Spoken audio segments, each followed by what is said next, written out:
Kayo po ba mga bossing ko isa sa mga mananaya at nais po kayo na magwagi na limpak-limpak na salapi? Pwede nyo po itong gawin mga bossing ko na isa sa mga pamamaraan upang sa ganon magtuloy-tuloy ang pasok na swerte. Pero syempre mga bossing ko hindi naman sa pagtaya-taya, pwedeng hindi ticket, pwede naman po yung wishes po inyo pong gamitin. Tapos ilalagay natin to sa ampaw na kulay pula. Ngayon pa mga bossing, ang gagawin lang po natin, tayo po ay magwi-wish ng mula sa ating pong puso. Sabihin po natin, nasa pamamagitan nito, tayo po ay mananalo na ng jackpot. Makakamit natin ang lahat ng ating mga pinapangarap.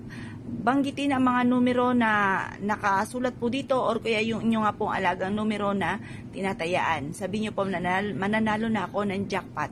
Ngayon po mga bossing, kung hindi naman pagtaya-taya, i-wish po dito, kumuha kayo ng isang malinis na papel. Pero sabi nga po ay mas maganda mga bossing ko ang kulay brown na papel.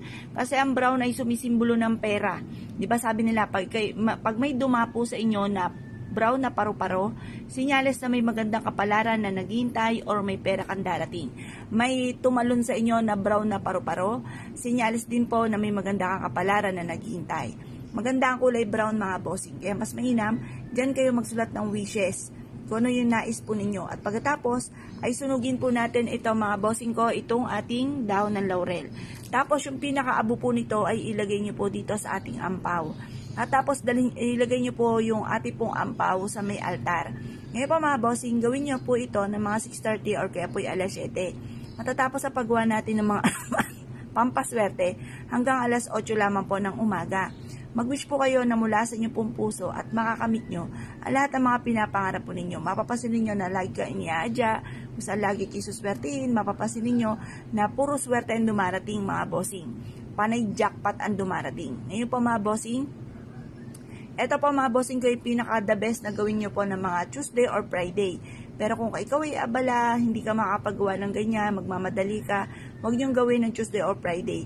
Kahit anong araw na lamang, basta't makakapag-focus ka ng panalangin. Kasi yun ang pinaka-importante, ang pagiging focus at naniniwala sa mga ginagawa. Kapag ikaw naging focus sa panalangin, mabilis yung ma-achieve yung mga pangarap ninyo. Mapapasin ninyo na lagi kayong iaadya, kung saan lagi kayo ay suswertein. Proven po ito na maswerte. Basta't may 100% kang paniniwala sa mga ganitong mga pamamaraan. Gawin niyo po ito mga bossing ko nang walang gamit na sana, direct to the point. At mapapasin ninyo na kayo po mga bossing ko, kung naman yung hinihiling ninyo, mabilis nyo itong ma-achieve.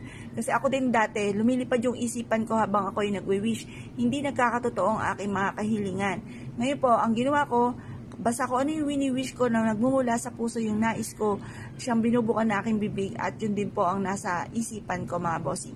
At mabilis ko na-achieve ko ano man yun ninanais ko mga bossing.